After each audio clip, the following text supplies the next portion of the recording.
스가랴 9장 1절에서 8절까지입니다. 구약성경 스가랴 9장 1절에서 8절까지 말씀 같이 읽겠습니다. 여호와의 말씀이 하드락 땅에 내리며 다메섹에 머무르니 사람들과 이스라엘 모든 지파의 눈이 여호와를 우러러 봅니다. 그 적경한 하맛에도 임하겠고 두로와 시돈에도 임하리니 그들이 매우 지혜로움입니다. 두로는 자기를 위하여 요새를 건축하며 눈을 띠끌같이 그물거리 진흙같이 쌓으리라. 주께서 그를 정복하시며 그의 권세를 바다에 쳐넣으시리니 그가 불에 삼켜질지라. 아스글론이 보고 무서워하며 가사도 심히 아파할 것이며 에그로는 그 소망이 수치가 되므로 역시 그러하리라. 가사에는 임금이 끊어질 것이며 아스글론에는 주민이 없을 것이며 아스도드에는 족속이 거주하리라. 내가 블레 사람의 교만을 끊고 그의 입에서 그의 피를 그의 입 사이에서 그 가증한 것을 제거하리니 그들도 남아서 우리 하나님께로 돌아와서 유다의 한 지도자같이 되겠고 에그로는 여부스 사람같이 되리라. 내가 내 집을 둘러 진을 쳐서 적군을 막아 거기 왕래하지 못하게 할 것이라. 포악한 자가 다시는 그 지경으로 지나가지 못하리니 이는 내가 눈으로 친히 봅니다. 아멘. 여러분 계속해서 스가랴 말씀을 함께 나누고 있습니다. 구약 성경의 이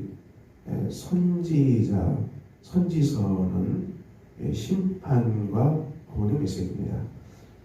심판의 메시지가 먼저 임하고요. 그리고 이 심판이 끝나고 하나님께서 다시 이 구원하신다. 또 가득 차 있지요.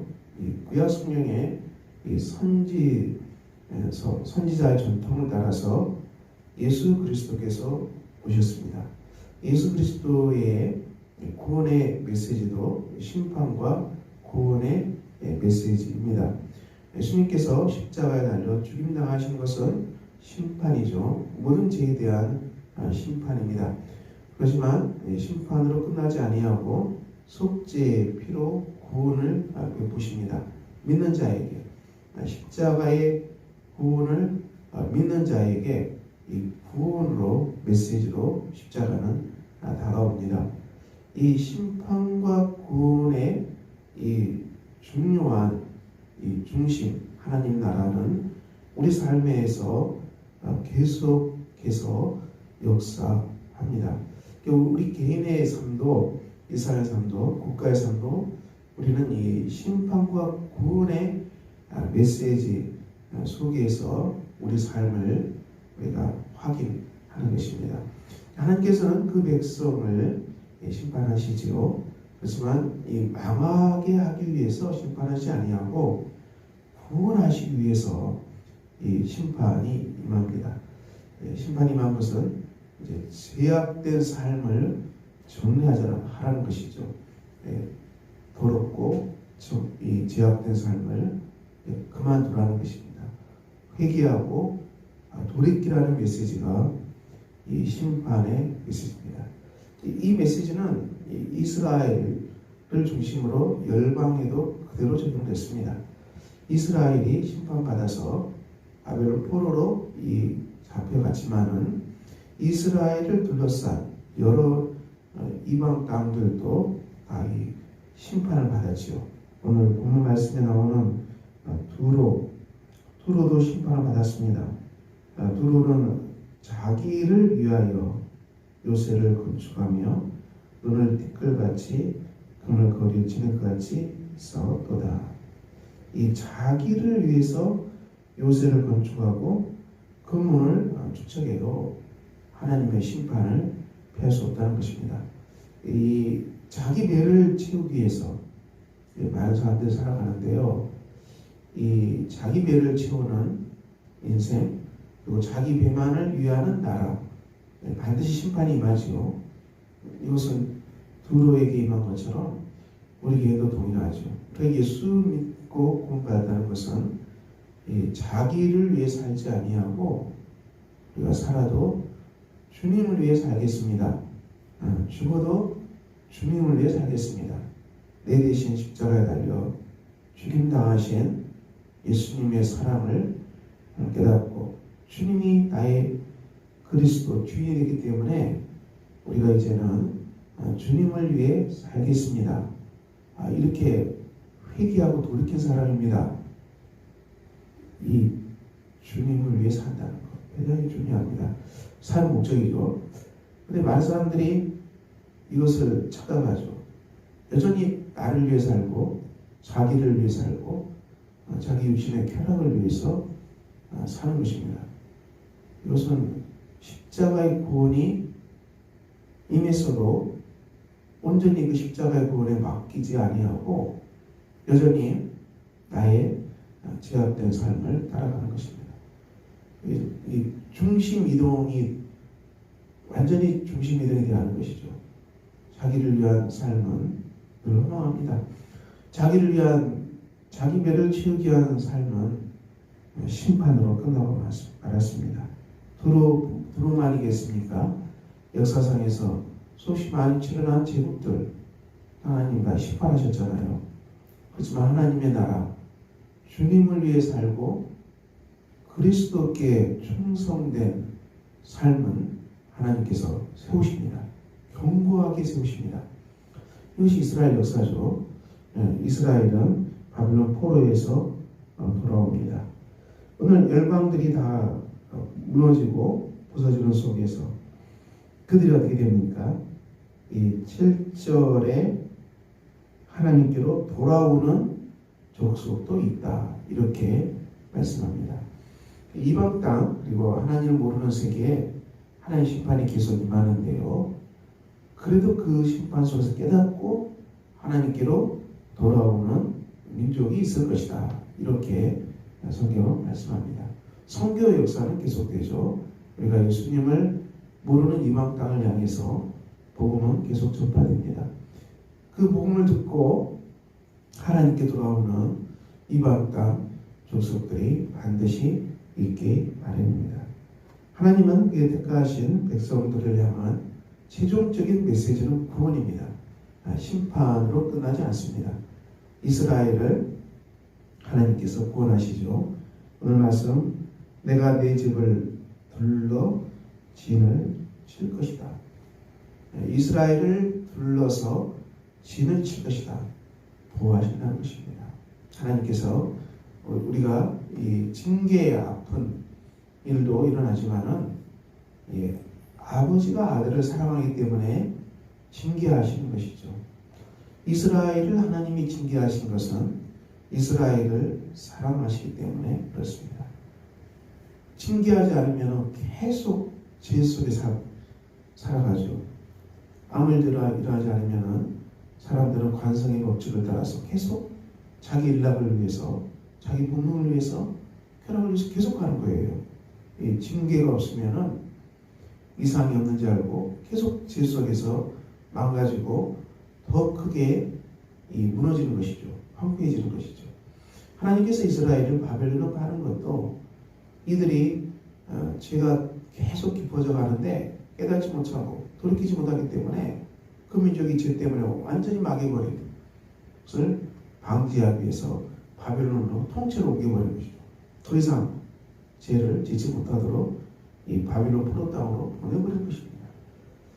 그러므로 우리의 삶을 우리는 우리에게 오시는 하나님의 그 큰 사랑을 우리가 깨달아야 되는 것입니다. 우리 삶이 이 징계에 쓴 자리에 할지라도 하나님은 우리가 돌이키시고 회개케 하고 또 하나님께로 향하도록 사랑의 매를 드는 것이죠.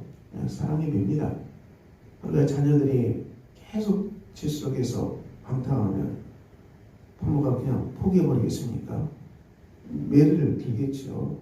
매를 들어서 돌아오기를 원하는 부모의 사랑의 마음이 있겠지요. 하나님 아버지 마음이 똑같지요. 이 죄 속에서 계속 무너진 것을 방지하기 위해서 징계에는 찾아오지만은 징계로 끝나지 아니하고 하나님은 다시 그 백성들을 본토로 돌이키십니다. 바벨론 포로 땅에서 돌아오게 하시고 하나님이 진을 치고 그 백성을 보호하고요. 적군을 막아서 마무리하지 못하게 할 것이다. 더 이상 이제 악한 세력들이 유다를 해치지 못하도록 막을 것이다. 그리고 포악한 자가 지나가지 못하게 할 것이다. 내가 눈으로 친히 이 백성을 볼 것이다. 이렇게 주께서 말씀하십니다. 우리 삶에 놀라운 은혜가 임합니다. 하나님은 한 번 택한 백성을 절대로 포기하지 않습니다. 우리 삶이 하나님의 눈 앞에서 살아가는 것이죠. 하나님께서 우리를 보고 계십니다. 우리가 인식을 하든지 인식을 못하든지 하나님은 우리를 항상 보고 계십니다. 택한 그 백성을 항상 보고 계십니다.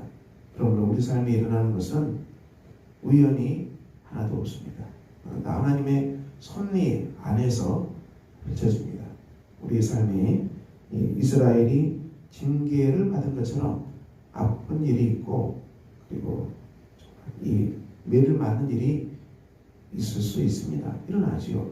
그래서 우리가 낙심하지 않는 것은 하나님은 심판에서 끝나지 아니하고 반드시 구원하신다. 반드시 구원하신다.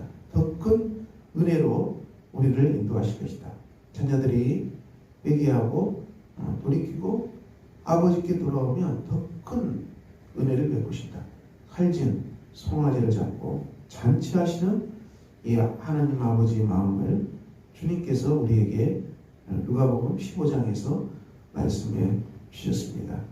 그러므로 사랑하는 성도 여러분, 여러분의 삶 가운데 일어나는 작고 큰 일 앞에서 좌절하지 마시고 포기하지 마시고 낙담하지 마시고 온전히 하나님께로 향하는 중요한 기회로 삼으시길 바랍니다. 온전히 우리 마음이 하나님께로 향하는 중요한 계기로 삼으시기를 바랍니다. 그리고 자기를 위해 사는 허망한 삶을 끊으시기를, 그것을 이제 정말 다 청산하고 허망한 삶이죠. 자기 배를 채우는 삶은 허망한 삶입니다. 청산하고 깨끗이 정리하고 주의 영광을 위해서, 하나님을 위해서, 하나님의 나라를 위해서 우리가 드려지는 삶을 살아가 보시길 바랍니다.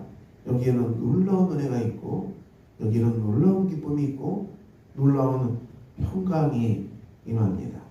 우리에는 십자가의 구원이 있습니다. 부활의 복음이 있습니다. 하나님은 신실하십니다. 하나님은 우리가 공개하는 이 십자가의 사랑, 부활의 복음을 포기한 적이 한 번도 없습니다. 동일합니다. 우리는 이 앞에 서 있습니다. 오늘도 우리 삶에 일어난 많은 속에서 주님의 손을 깨닫고 인식하고 하나님께로 향하고 주님을 위해 살아가는 위대한 결단이 이루어지는 복된 하루가 되시기를 예수 이름으로 축원합니다. 기도하겠습니다. 하나님 아버지, 오늘도 우리가 기도합니다. 우리가 예수 그리스도 안에서 살아가는 복된 사람들입니다. 이스라엘을 징계하시고 바벨론 땅에서 돌이키게 하시는 하나님의 놀라운 사랑을 바라보았습니다. 우리가 그 사랑을 깨닫게 하시고 느끼게 하시고 우리가 자기를 위해 사는 것이 아니라 살아도 주님을 위해 살고 죽어도 주님을 위해 살겠습니다. 나를 위해서 대신 십자가에서 피 흘리고 죽임당하신 예수 그리스도의 사랑을 믿고 그 사랑에 우리의 삶을 맡깁니다. 그러므로 우리의 삶이 나를 위해 사는 삶이 아니라 주님을 위해 살아가는 위대한 결단이 오늘 일어나게 하여 주시옵소서. 하나님의 영광을 위해 살아가는 삶으로 완전히 전향할 때 우리 삶에 넘치도록 일어나는 회복을 체험하는 복된 우리가 되게 하여 주시옵소서. 예수 그리스도 이름으로 기도합니다. 아멘. 하늘에 계신 우리 아버지의 이름을 거룩하게 하시며 아버지의 나라가 오게 하시며 아버지의 뜻이 하늘에서와 같이 땅에서도 이루어지게 하소서. 오늘 우리에게 일용할 양식을 주시고 우리가 우리에게 잘못한 사람을 용서해 준 것 같이 우리 죄를 용서해 주시고 우리를 시험에 빠지지 않게 하시고 악에서 구하소서. 나라와 권능과 영광이 영원히 아버지의 것입니다. 아멘.